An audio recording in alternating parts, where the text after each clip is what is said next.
Olam robaba gizulam ne robapanulam.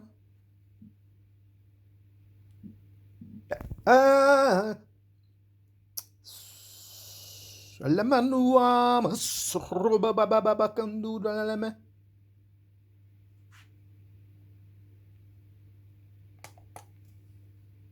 Woke up and we were both in a nature documentary. What kind of thing are you?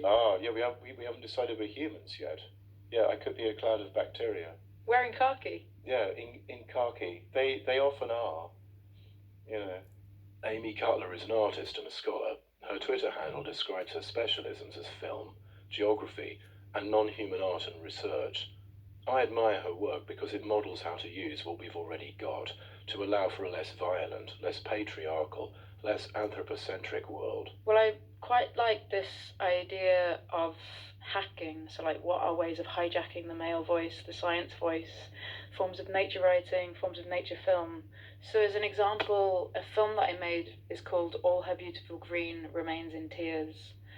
And it's taking stock footage from existing nature documentaries, but where I've used an AI to re-narrate it. So I took the original footage, and the AI could only speak based on the female protagonist voice of romance novels.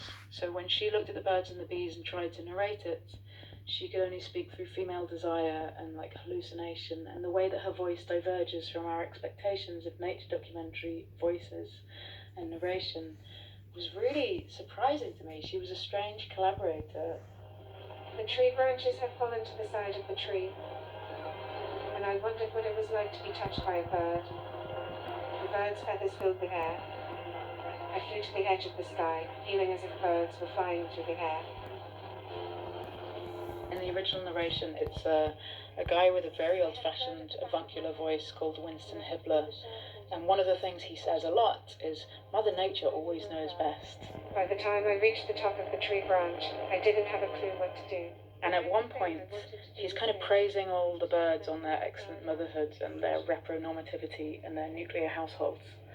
And then a cuckoo appears, and his voice changes, and he says, "This heartless creature lays her eggs in another woman's basket."